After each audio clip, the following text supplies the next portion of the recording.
예배 자리에 나오신 성도 여러분, 주님의 이름으로 환영합니다. 이제 함께 일어나셔서 마음과 뜻과 정성을 다하여 우리 하나님께 경배를 올려드리겠습니다.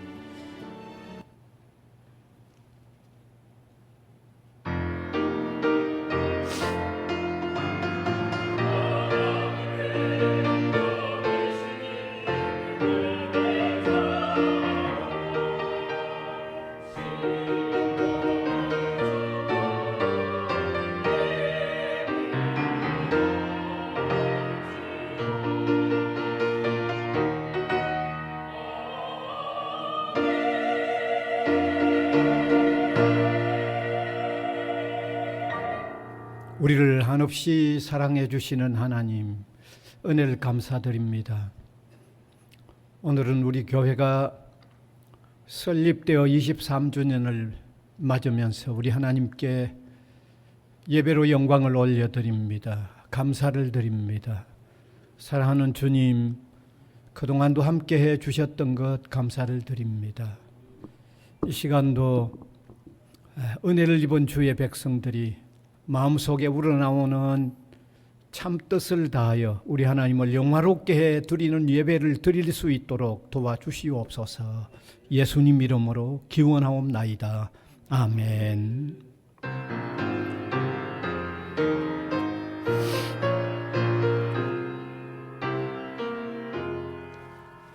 우리 하나님 하늘에 계시니 온전한 만민족 앞에 찬송하네. 이 천지 만물도 주 앞에 엎드려 거룩하신 이름을 늘 높이네.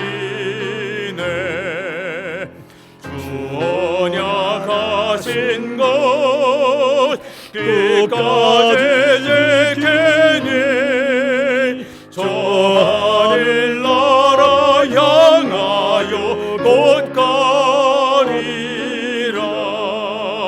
주 얼굴 배울 때 내 마음이 기쁘고 영원히 주의 영광을 찬양하리. 왕의 왕 되신 주 하늘에 계시니 이 세상 죄악에 이기신 구주 예수. 저 천군 천사들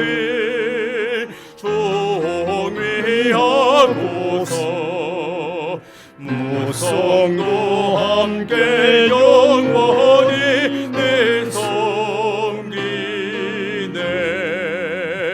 성삼위일체께 승리한 무리들 다 기쁜 소리 높여서 감사드려. 창조주 하나님 내 주님 되시니 주 앞에 나도 엎드려 경배하네.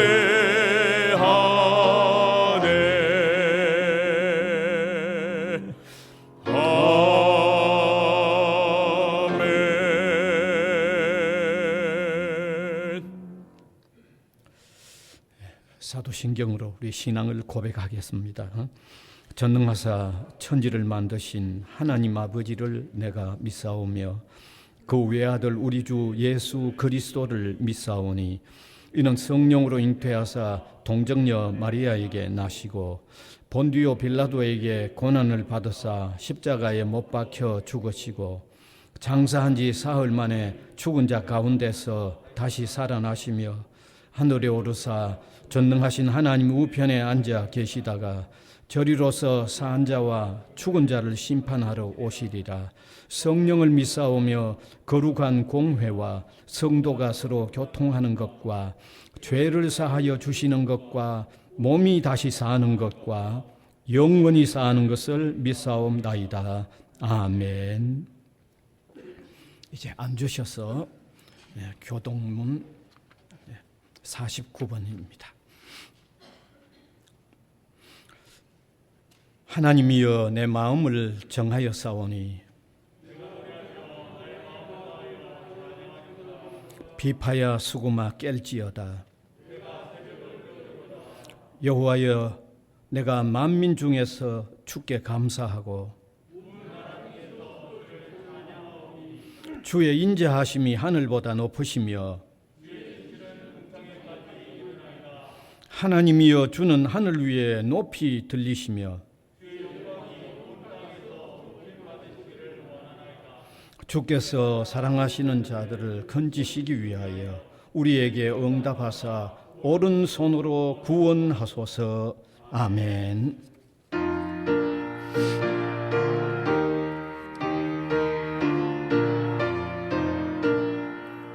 십자가 본병들아 저 위에 일어나 기들고 앞서 나가 담대히 싸우라.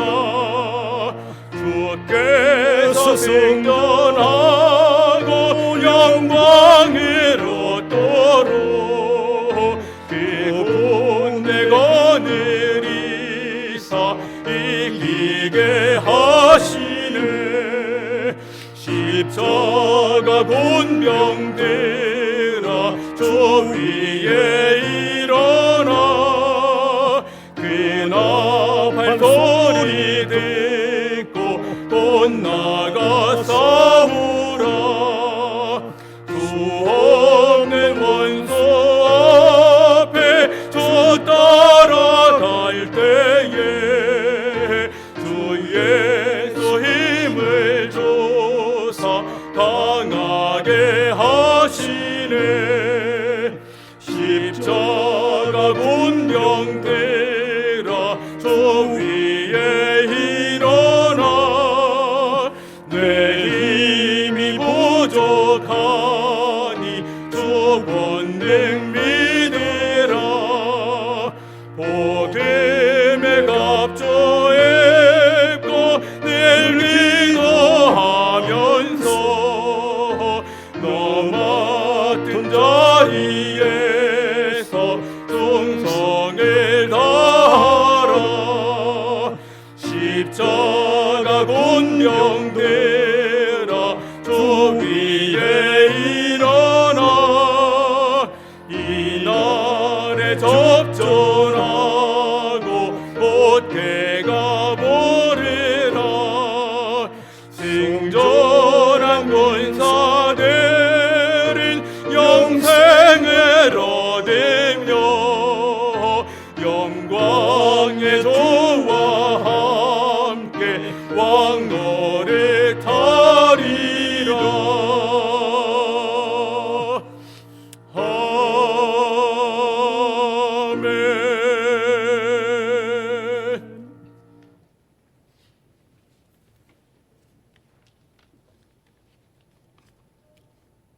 어제나 오늘이나 영원토록 우리를 사랑하시는 하나님 아버지께 이 시간 영광과 존귀와 찬양을 올려드립니다.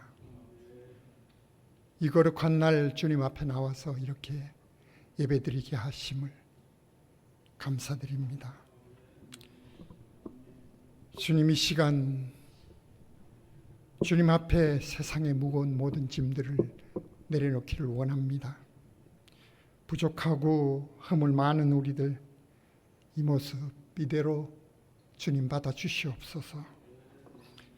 십자가의 보혈로 우리를 정결케 하심으로 이 예배가 영과 진리로 드리는 산 제사가 되게 하시옵소서. 오늘은 우리 교회가 설립 23주년을 맞이하는 주일입니다. 교회를 세우시고 우리를 부르신 하나님 아버지, 지난 세월 지켜주시고 여기까지 인도하신 주님, 감사합니다. 우리 대학교회가 진정으로 사랑과 소망이 넘치는 참된 교회가 되기를 원합니다. 우리 모두 착하고 충성된 일꾼들이 다 되기를 원합니다. 주님께서 기뻐하시는 정말 사랑의 믿음의 그 공동체가 되게 하시옵소서. 이렇게 봄이 성큼 다가오는데 단비가 내리고 또 생기가 대지에 돋아나는데, 그런데도 세상은 어둡고 병들고 싸우고 무너져 내리고 있습니다. 3년을 넘게 아직도 끝나지 않는 코로나의 그 고통 속에 러시아는 우크라이나 침략 전쟁으로 숱한 생명들을 죽어 나가게 하고 있습니다. 여기에 튀르키예와 시리아에는 엄청난 지진까지 덮쳐버렸습니다. 민족이 민족을, 나라가 나라를 대적하여 일어나겠고, 곳곳에 지진과 기근과 전염병이 있으리라. 주님께서 말씀하신 그 환난의 시작이 오늘의 세상이 아닌지 두렵습니다. 주님, 이 죄악된 세상에, 죄악된 인생들의 이 죄악들을 불쌍히 여겨주시옵소서. 엘로힘 능하신 하나님, 그 예비하신 시온의 영광을 우리에게 보여주시옵소서. 예배 후에는 홈성교회와 열방성교회가 올해의 사업계획을 발표합니다. 계획은 사람이 하지만 이루시는 분은 주님이심을 믿습니다. 주님이 뜻하시는 대로 우리 모두 순종하며 한 마음으로 나아가기를 원합니다. 이 사역을 위해 열심을 다하는 회장단과 회원 모두에게 주님 축복하시고 주님 기뻐하시옵소서. 이제 말씀을 선포하시는 주의 종을 성령께서 강하게 붙들어 주시옵소서. 말씀을 통하여 우리에게 향하신 주님의 마음을 깨닫게 하시고, 힘겨운 세상 속에서도 선한 사마리아인의 역할을 감당할 수 있는 저희 모두 되게 하시옵소서. 예배의 시종을 주님께 맡겨옵니다. 예배를 위해 수고하는 모든 손길들 기억하시고 축복하시옵소서. 이 모든 말씀 우리를 구원해 주신 주 예수 그리스도 이름 받들어 기도합니다. 아멘.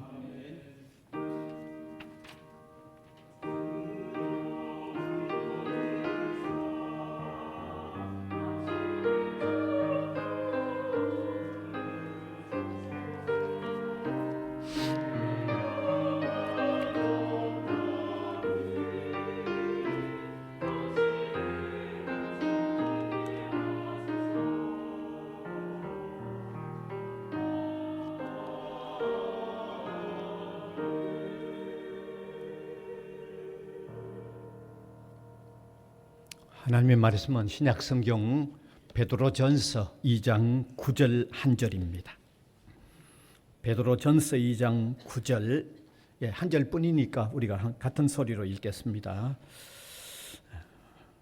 읽읍시다. 그러나 너희는 퇴가신 족속이요 왕같은 제사장들이요 거룩한 나라요 그의 소유가 된 백성이니 이는 너희를 어두운 데서 불러내어 그의 귀한 빛에 들어가게 하신 이의 아름다운 덕을 선포하게 하려 하십니다. 아멘.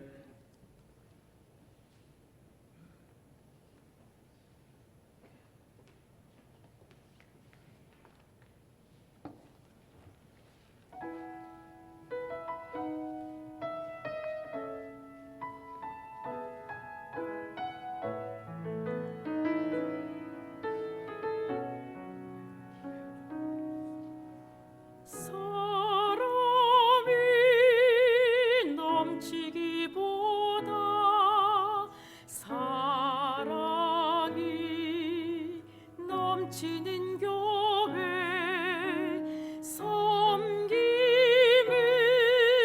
원하기보다 섬김의 기쁨 알아가는 교회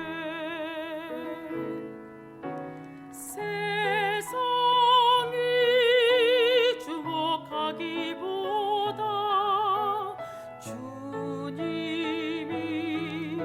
주목하는 교회 화려한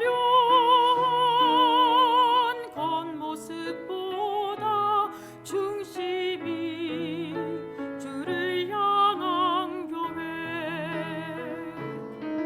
주님이 비로 사신 아름다운 교회 서로를 사랑함으로 하나 되는 교회 주님이 머리 되신 거룩한 교회 우리 함께 만들어 가요.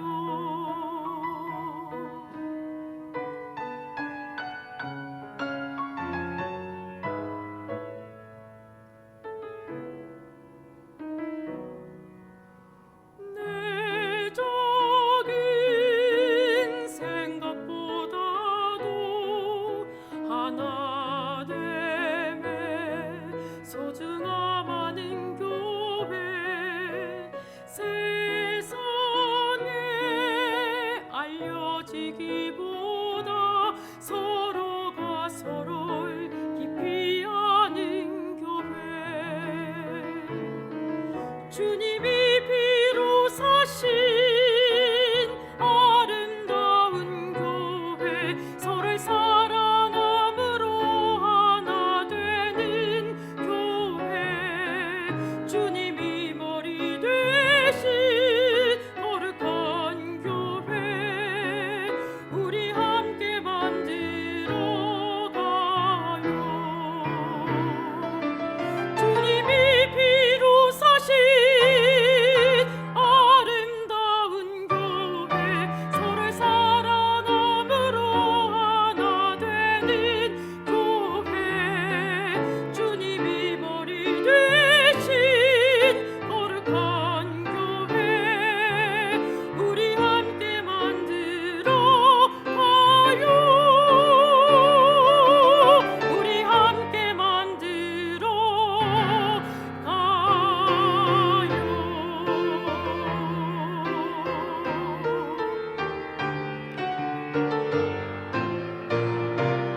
우리 교회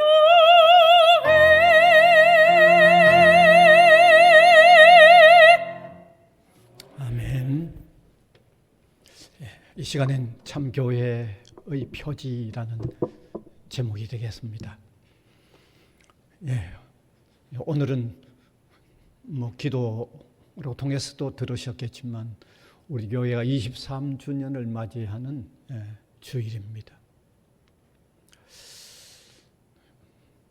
우리 사람들은 참 부족하고 연약함이 많았지만은 하나님은 한결같은 사랑으로 함께하여 주셔서 오늘에 이르도록 해주신 줄을 믿고 먼저 감사를 드립니다.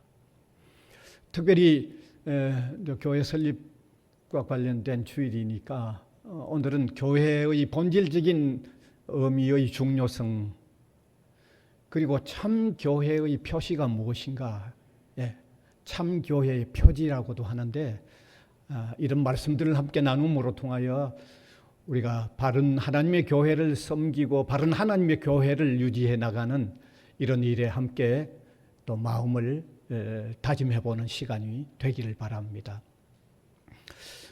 교회라고 하면 하나님으로부터 부름을 받은 성도, 개인도 되겠지만 그 성도의 연합이 교회입니다. 그런데 유독 우리 한국 성도들은 교회를 좀 오해를 하고 있는데 건물을 자꾸 교회로 생각을 하고 있습니다. 이 건물은 교회당입니다. 교회가 아니고 교회당입니다. 그런데 많은 한국 사람들은 이 교회와 교회당을 상당히 이렇게 혼돈해서 이해를 하고 있는데 그건 바르게 이해하는 게 아니죠. 사실 교회라는 말의 원어를 보더라도 이 건물의 의미가 아닙니다. 원어는 에클레시아라고 하는데 에크라는 말은 뭐뭐로부터 이 말이고 레시아라는 말은 부르다라는 그런 말이죠. 불러내다라는 그런 말입니다. 그걸 좀 더 설명을 제가 더 한다고 하면 우리가 허물과 죄로 영원한 심판에 놓여 있는 상태인데 이런 우리를 하나님이 불러낸 사람들이 된 것, 그 사람들의 연합이 된 것을 그것을 교회라고 그럽니다. 이렇게 교회는 하나님이 불러내어 죄와 사망에서 불러냄을 받은 사람들의 연합이기 때문에 오늘 읽은 이 본문도 불러낸 공동체임을 아주 잘 설명하고 있습니다. 다시 한번 보면 좋겠습니다. 베드로전서 2장 9절 오늘 본문 다시 띄워주시면 저하고 함께 차근차근하게 읽으면서 저 파란 글은 또 유의해서 보시면 좋겠습니다. 같이 한번 읽어봅시다. 그러나 너희는 택하신 족속이요 왕같은 제사장이요 거룩한 나라요 그의 소유가 된 백성이니 이는 너희를 어두운 데서 불러내어 그의 기이한 빛에 들어가게 하신 이의 아름다운 덕을 선포하게 하려 하십니다. 여기 택하신 족속이요 왕같은 제사장이요 거룩한 나라요 그의 소유가 된 백성이라는 말은 구원받은 성도 한 사람을 얘기하면서 동시에 그 성도들의 연합체를 얘기하는데 그런 연합체가 어떻게 이루어졌느냐? 이는 너희를 어두운 데서 불러내어 그의 기이한 빛에 들어가게 하심으로 통해서 이루어졌다고 그렇게 돼 있잖아요. 자, 이렇게 교회란 구원받도록 하나님이 불러내어 준 성도의 연합이 그게 교회입니다. 여러분 이러한 교회의 본질을 알면요 교회는 정말 소중합니다. 하나님께서 우주 만물을 창조하시고 제정하신 제도가 있는데 가장 기본적인 제도는 가정이죠. 그죠? 하나님이 내신 가장 기본적인 제도가 가정입니다. 그런데 가정 참 중요합니다. 가정이 없으면 세상이 존속이 안 되죠. 가정이 없는데 세상이 존속이 되겠어요? 그 다음에 하나님이 내신 아주 또 큰 제도 하나가 있는데 그건 국가라는 제도죠. 역시 국가가 건실하게 세워져 가지 않으면 세상이란 계속 존속이 안 됩니다. 그런데 또 하나님이 내신 중요한 제도가 하나 있는데 그게 교회입니다. 교회입니다. 근데 교회는 어떻게 보면 하나님이 내신 다른 가정 혹은 국가보다도 더 중요한 의미가 있습니다. 그 중요한 의미를 제가 설명을 해드릴게요. 가정이나 교회는요, 죄로부터 불러냄을 받은 제도가 아닙니다. 죄에서 불러낸 제도가 아니잖아요. 그렇기 때문에 세상의 마지막에 가면 가정도 국가도 다 소멸되고 없어집니다. 하나님이 구원하여 불러낸 제도가 아니잖아요. 그건 소멸되고 없어집니다. 세상 최종 마지막에는 가정도 국가도 다 소멸되고 없어집니다. 그런데 오직 교회만은 세상에 필요해서 있지만 마지막 심판 때에도 소멸되지 아니하고 그대로 영원한 하나님의 나라로 이동하게 되는 거죠. 교회만 그렇습니다. 교회만 그렇습니다. 여기서 제가 말하는 교회는 참 교회, 어떤 면에서 보이는 가경교회보다도 보이지 않는 불가경교회, 다시 말하면 하나님이 인정해 주는 성도의 연합을 얘기하는 거죠. 그런 의미에서의 참 교회는 세상 마지막에 소멸되는 게 아니고 세상의 모든 제도가 다 소멸되고 다 심판받고 다 사라져도 교회만은 영원한 세계로 그대로 이동되어지는 거죠. 교회만 그렇습니다. 교회만 그렇습니다. 다른 게 뭐 있으면 누가 말씀해 보세요. 교회만 그렇습니다. 그래서 교회는 이런 독특성이 있는 겁니다. 따라서 교회는 중요하죠. 한평생 세상을 살다가 가는 사람으로서 교회라는 참 교회라는 교회의 공동체의 회원이 되어서 살다가 영원한 세계로 이동해 간다는 그런 것을 그림으로 한번 그려보면요, 우리가 태어나서 교회에 속했다고 하는 이게 얼마나 귀한 복인지 모릅니다. 저 거듭 말씀드립니다. 다른 제도는 다 사라집니다. 다 심판받고 없어집니다. 교회만은 소멸되지 않습니다. 영원한 세계로 이동해 갑니다. 그런데 세상에 태어나서 한 생일을 살면서 그 공동체 속에서 영원한 세계로 옮겨져 가는 과정에 있다고, 거기에 속해 있다고 하면 이 교회란 얼마나 중요한지 모릅니다. 너무너무 소중합니다.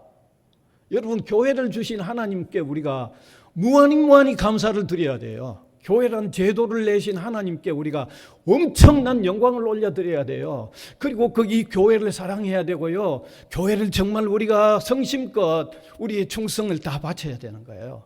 왜? 교회가 그만큼 중요하기 때문입니다. 너무너무 중요하죠.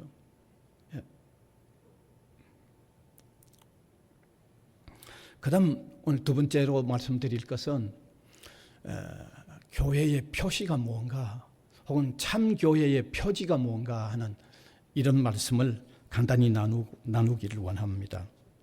여기 참교회의 표시 혹은 참교회의 표지라는 것은 참교회가 되려면 반드시 핵심적으로 무엇을 하는 교회여야만 하는가 하는 그런 내용입니다.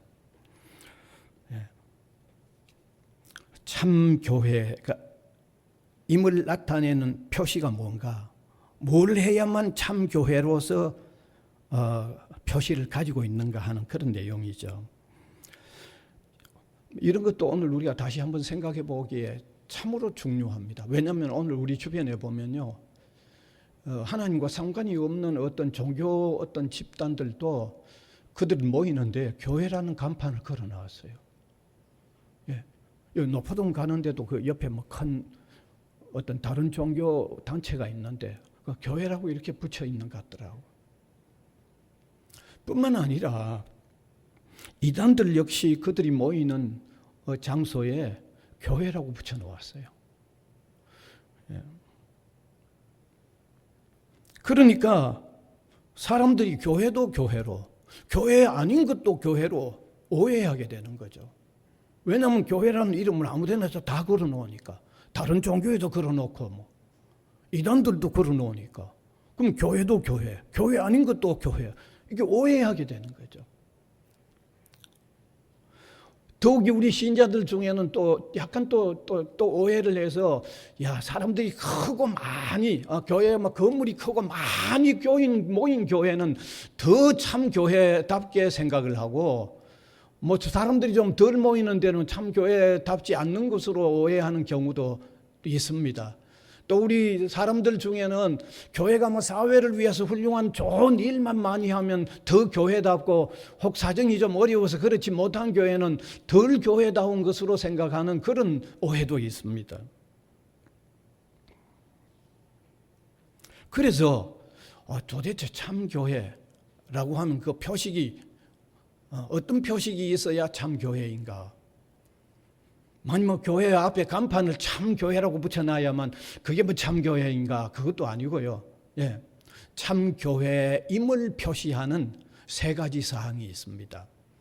특별히 참 교회임을 나타내는 표시 세 가지를 정한 사람들이 종교개혁자들이 정했습니다. 왜 정했느냐?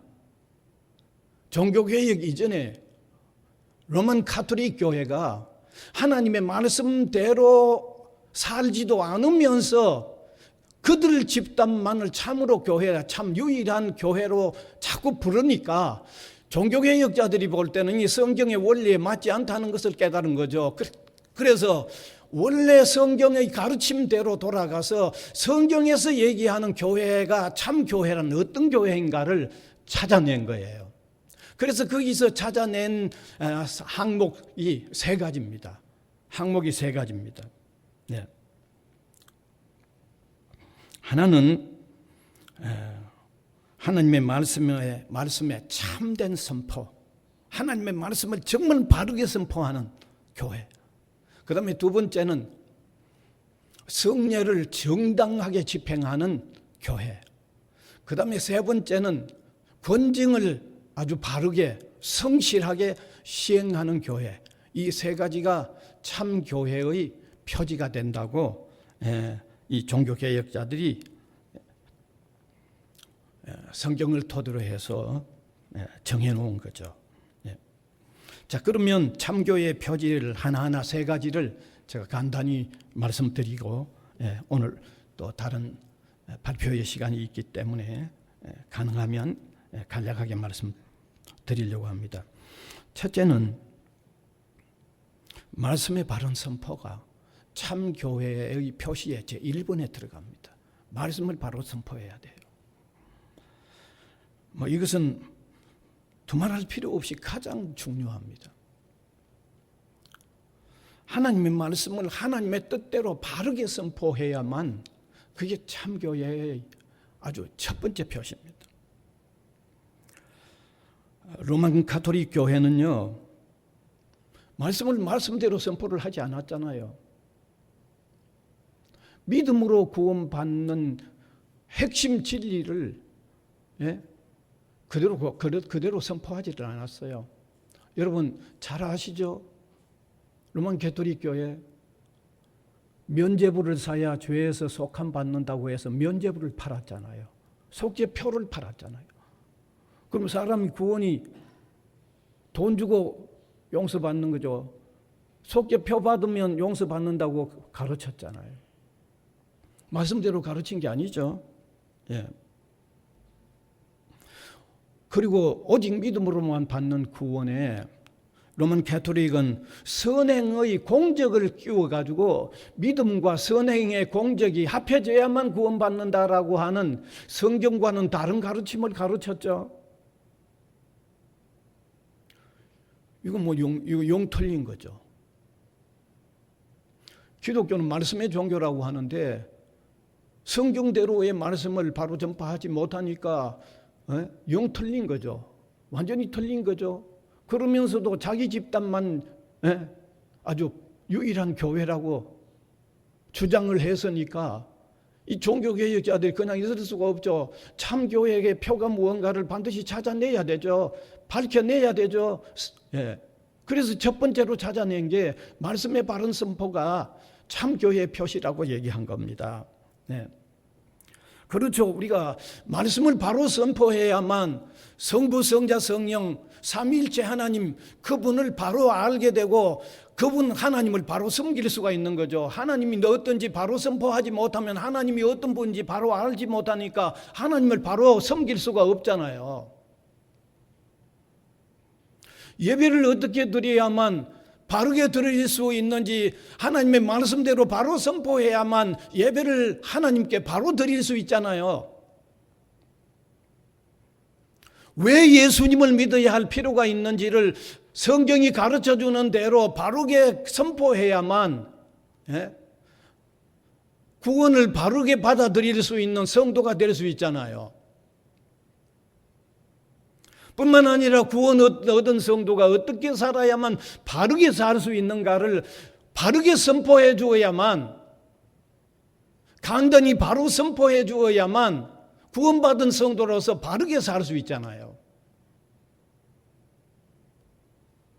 뿐만 아니라 교회가 무엇인가 하는 것도 성경이 말씀하고 있는 대로 바르게 선포해야만 교회를 바르게 깨닫게 되고 교회를 바르게 섬길 수 있잖아요. 뿐만 아니라 우리 기독교 신자들이요, 기독교의 소망이 어떤 것이 기독교의 소망인가를 바르게 선포해야만 바른 기독교 소망을 가지고 세상을 살 수 있잖아요.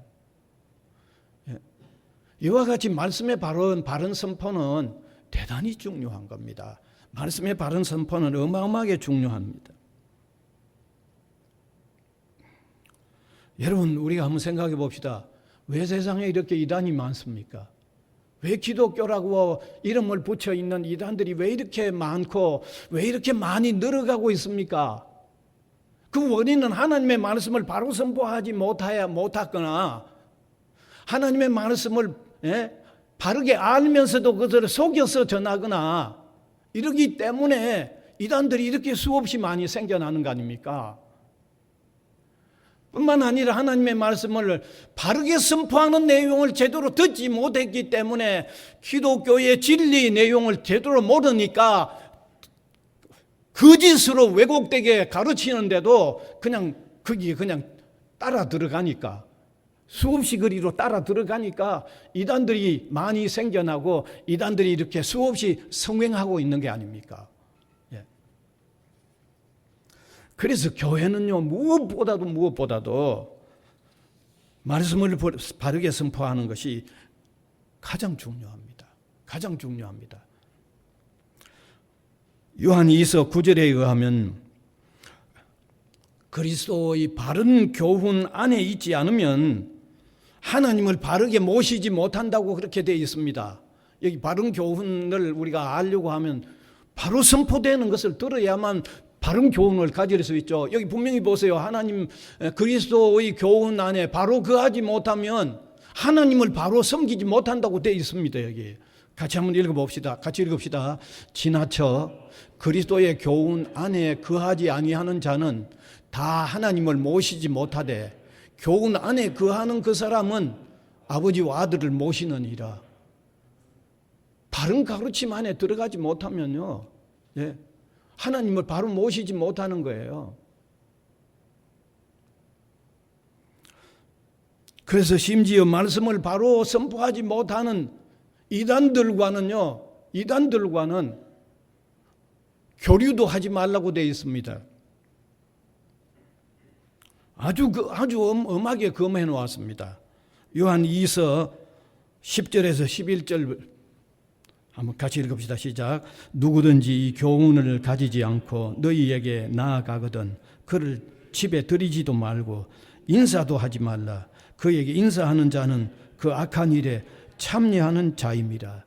이단에 대해서는요, 하나님의 말씀이 바르게 선포되어지지 않는 이단자에 대해서는요, 성경에 아주 가혹하리만큼 금해 놓았습니다. 왜 이렇게 가혹하리만큼 금하고 있습니까? 교회가 바로 유지되어지는 데는 하나님의 말씀이 바로 선포되어지는 일이 그만큼 중요하다는 거예요. 그만큼 소중하다는 거예요. 바로 이런 입장에서 특별히 이 개혁주의 교회는요, 목회자들이 되는 신학교육을 철저히 합니다. 신학교육을요, 얼마나 철저히 하는지 모릅니다. 왜냐하면 성경을 바로 해석할 수 있는 교육이 이루어져야만 성경을 바로 전할 수 있기 때문에 개혁주의 교회만큼 신학교육을 철저히 하는 데가 없습니다. 목회자를 세우는 것도 아주 신중하게 세웁니다. 목회자 함부로 안 세웁니다. 심지어 개혁주의 교회는 이 공적인 중요한 예배에 아무나 설교하도록 안 세웁니다. 요즘 한국교회가 좀 이상하게 대해서 아무 감정이나 그냥 공예배 그냥 막 서고 하는데 개혁주의 교회는 안 그럽니다. 왜? 말씀의 바른 선포가 교회 표시의 일부이기 때문에 그걸 함부로 하지 않습니다. 저는 한국교회에 여러 교파가 있는데 보면서 어떤 교파는요, 한국교회 목회자 교육에 상당히 저는 문제성을 제시하고 싶어요. 신학교육을 제대로 안 시켜요. 단기로 어떻게 해결하든지, 안 그러면 무슨 온라인으로 가지고 교육시켜서 목사 세우는데 저는 이런 걸 엄청나게 반대해요. 이래가 어떻게 말씀을 바로 선포할 수 있나 저는 되게 염려해요. 되게 염려해요. 심지어 목사님을 세우는 이런 것도 보면 막 초교파적으로 그냥 사람들 모아가지고 시험 한 번 치고는 그냥 막 목사 안수를 세우는데, 이런 것은요, 하나님의 말씀대로 선포해 나가는 데 있어서 상당히 지장을 주는 나는 이런 하나의 제도고 이런 모습이라고 보면서 대단히 염려합니다, 저는요. 왜 제가 이렇게 말씀드리는가 하면요, 교회의 참된 표시는 하나님의 말씀을 바로 선포하는 게 그게 제일로 중요하기 때문입니다. 뿐만 아니라 오늘 우리 성도님들도 좀 이런 면에서 좀 더 정신을 좀 가다듬었으면 하는 바람입니다. 예. 좋은 교회는요, 말씀이 바로 선포되어지는 교회가 좋은 교회예요. 예. 그게 1번 첫 번째예요. 첫 번째.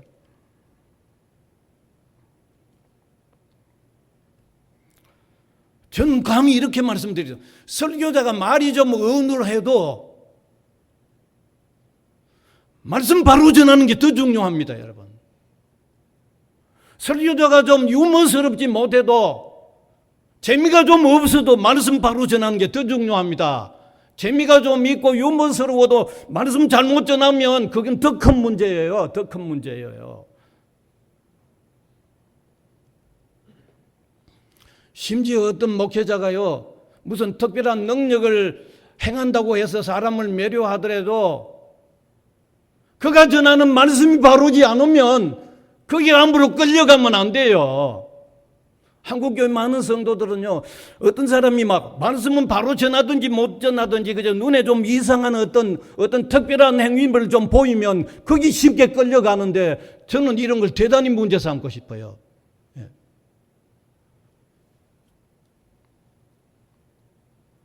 사랑하는 성도 여러분, 참교회의 표식으로서 첫 번째가 말씀의 바른 선포라고 하는 이 사실을 우리가 염두에 두고,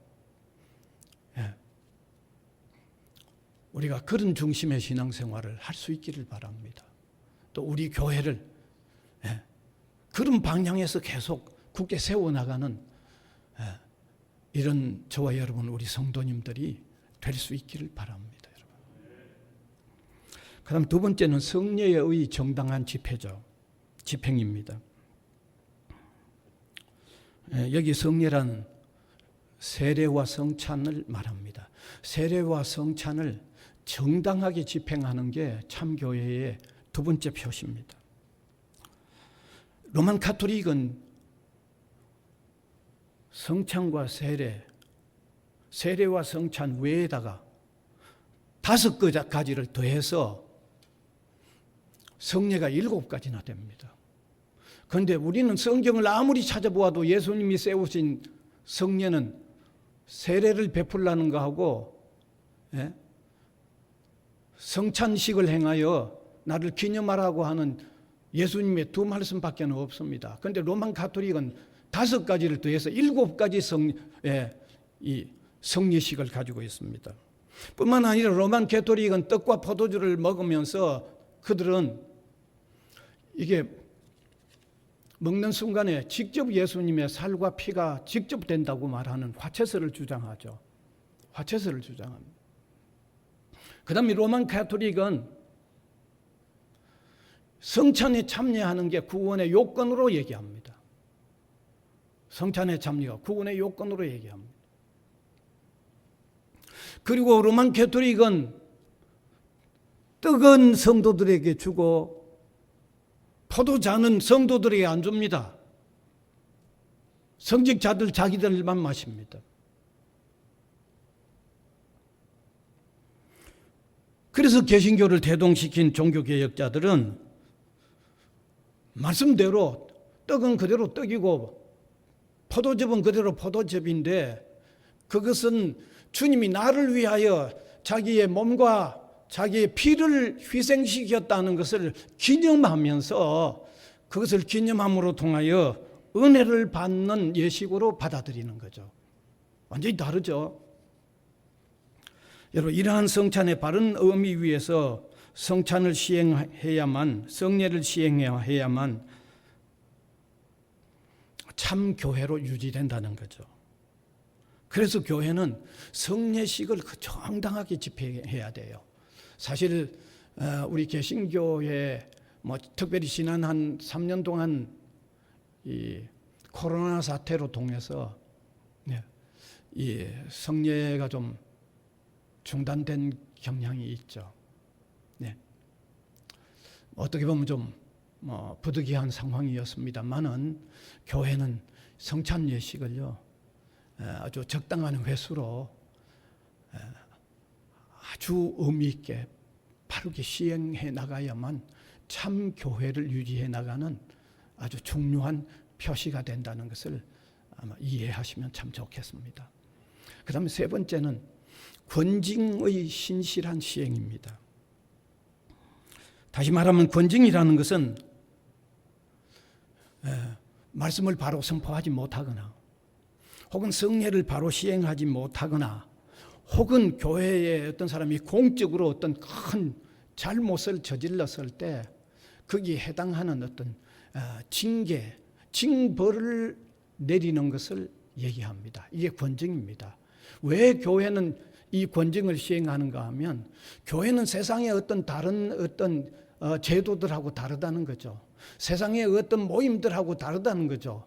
교회는 거룩한 단체이니까 그 교회가 거룩함을 유지해 가려고 하면 잘못을 처리를 해야 된다는 거죠. 잘못은 징벌을 함으로 통하여 교회의 거룩함을 그대로 유지해 나가야 할 필요가 있기 때문에 교회가 권징을 시행해야 한다는 거죠. 그래서 이것은 성경에서 분명히 표현되어 있습니다. 교회에 큰 잘못을 범하는 사람들은 정인을 세워가면서 거기에 해당하는 어떤 징계를 하도록 성경이 그렇게 돼 있기 때문입니다. 그래서 성경이 이렇게 정해져 있는 그 내용대로 함으로 통하여 교회가 세상에 있는 어떤 기구와는 다른 어떤 단체와는 다른 어떤 구별된 거룩한 하나님이 세운 제도임을 유지해 나가는 방식으로서 권징을 시행하라는 겁니다. 사실 우리 한국 교회의 초기에요 정말 권징을 신실하게 시행했어요. 초기에 우리 한국 교회에 정말 권징은 아주 신실하게 시행을 했어요. 그런데 참 안타까운 게 하나 있다면 이게 세월이 지나면서 이 권징 시행이 많이 약화되어 버렸어요. 많이 약화되었어요. 그래서 많이 약화된 어떤 이유도 있는데 예전 같으면 권징을 사랑으로 시행하면 그 권징을 정말 달게 받아들였는데 요즘 성도들 가운데는 권징 시행하면 교회를 안 나와요. 아니면 교회 안 나올 뿐만 아니라 다른 교회로 옮겨가 버리거나 그러기 때문에 아마 이런 요인이 작용해서 그런지 몰라도 이 권징 시행이 퍽 약해져 버렸어요. 그러나 우리가 한번 깊이 생각해 보면 교회는 세상의 어떤 단체와는 다르다. 하나님의 말씀을 따라서 거룩성이 유지되어 가는 게 반드시 교회는 필요하다는 것을 우리가 생각을 한다고 하면 교회는 권징이라는 것도 필요하다는 것. 그래서 참교회 표지 안에 권징의 요소도 포함되어 있다는 것을 바로 한번 깨달았으면 좋겠습니다. 이제 말씀을 마무리하려고 합니다. 23주년을 맞이하면서 먼저 우리에게 교회를 허락하신 하나님께 정말 감사드려야 돼요. 왜? 교회만 영원한 세계로 옮겨가는 유일한 제도입니다. 알겠어요? 영원한 세계로 이동되어지는 유일한, 우리가 여기에 속했다. 이거는 얼마나 귀한 일인지 모릅니다. 너무너무 고마워해야 할 일입니다. 그래서 교회를 우리가 감격스럽게 섬겨야 되는 이유도 분명히 깨달으시기를 바랍니다. 그리고 우리 교회가 참 교회로 계속해서 유지되어 가기 위해서는 말씀이 바로 선포되어야 되고 성례가 정당하게 집행되어야 되고 또 권징이 제대로 시행되어져야 한다고 하는 이 사실을 우리가 마음에 담고 우리가 바른 교회 생활할 뿐만 아니라 우리 교회가 참 교회로서 하나님 앞에 굳게 세워져 가는 이 귀한 일에 함께 동참하는, 함께 충성하는 저와 여러분, 우리 모든 성도가 될 수 있기를 간절히 바랍니다. 은혜의 주님 감사를 드립니다. 이 시간도 교회 설립 23주년을 맞으면서 교회가 얼마나 중요한지, 교회를 주신 하나님께 우리가 감격한 마음으로 교회를 섬기는 마음을 가다듬게 하여 주시고, 주님이 세워주신 교회 생활을 바르게 하는 저희들이 될 뿐만 아니라 우리 교회를 하나님의 뜻대로 바르게 세워나가는 이런 일들에 충성하는 우리 성도들 한 사람 한 사람이 되게 하여 주시옵소서. 아멘. 예수님 이름으로 기도하옵나이다. 아멘.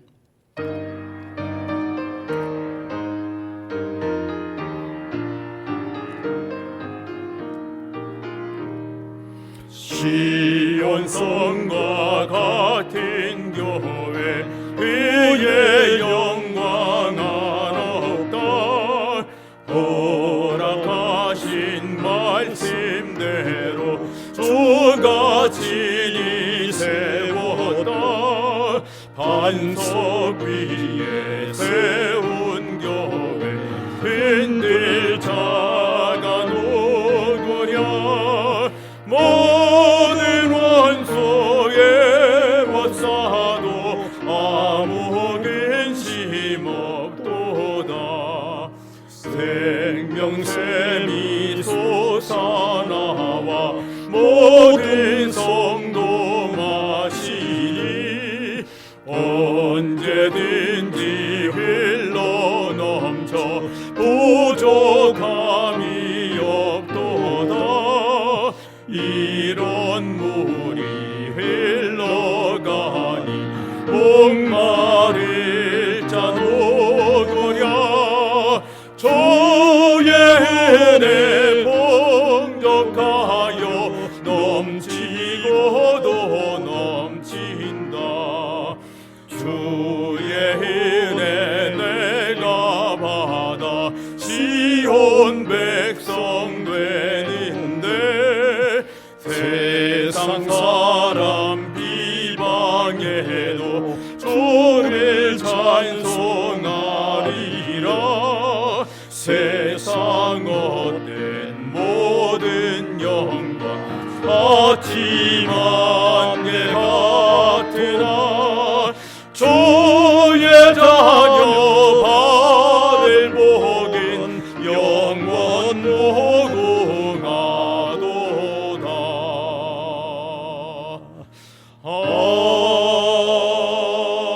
아멘. 은혜의 주여, 사랑의 주여, 감사를 드립니다. 오늘도 교회에 속하여 교회를 섬기는 사람들로서 함께 모여 예배하게 하여 주신 것을 감사를 드립니다.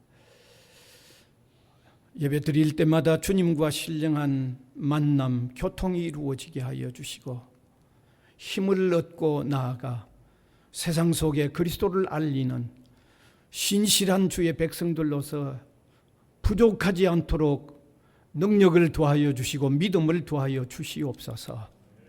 사랑하는 주님, 이 시간도 감사하여 드리는 이 귀한 헌물들, 이 귀한 복음 전하는 데 소중히 쓰여지도록 주님이 함께하여 주시고, 우리 성도들의 삶을 세밀히 인도하여 주시고, 주님 강한 무릎을 일으켜 세워 주시옵소서. 특별히 우리 성도들의 가정과 또 생업들 위해 주님이 하늘로부터 도와주시는 복이 있도록 인도하여 주옵소서. 우리 학교 위에도 주님의 은혜와 긍휼이 늘 새롭게 임하도록, 더욱 믿음의 토대를 굳게 다져나가도록 은혜를 주여 한량없이 내려 주시옵소서. 감사를 드리옵고 예수님 이름으로 기도하옵나이다. 아멘.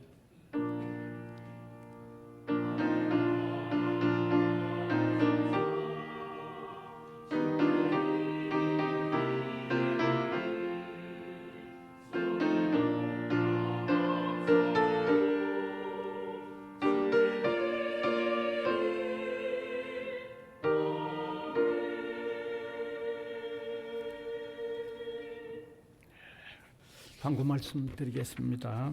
네. 11시 예배에 최대한 다 참석해 주시고, 혹시 또 참석하지 못한 분은 1시에 영상으로라도 꼭 참석하시면 됩니다.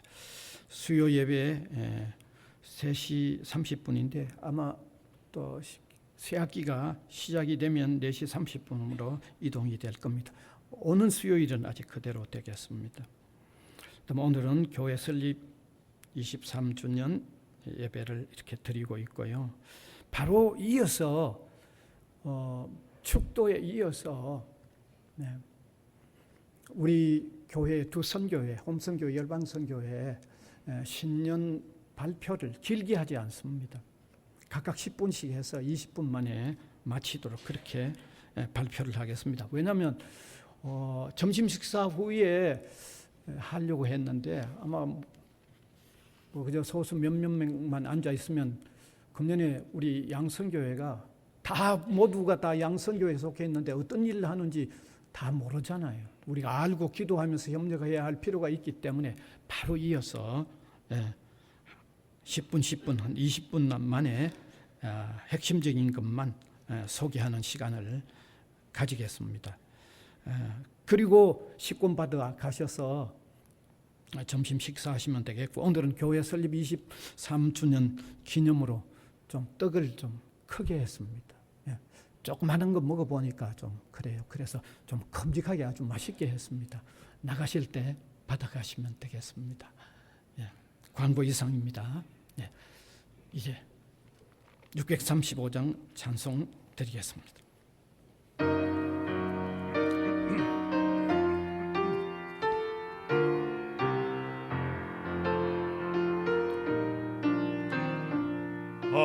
하늘에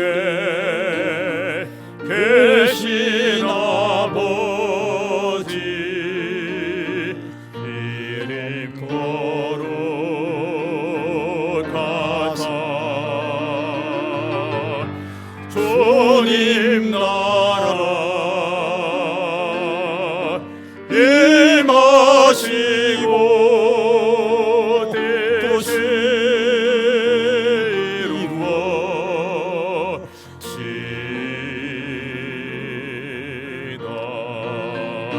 일용할 양식 주시고 우리들의 큰 죄 다 용서하시고 또 시험에 들게 마시고 악에서 구원하소서.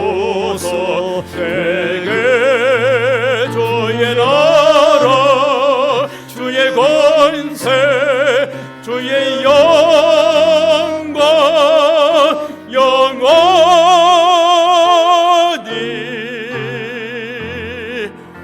아멘.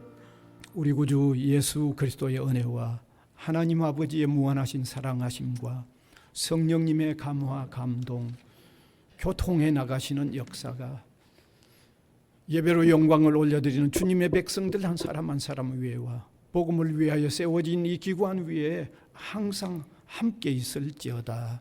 아멘.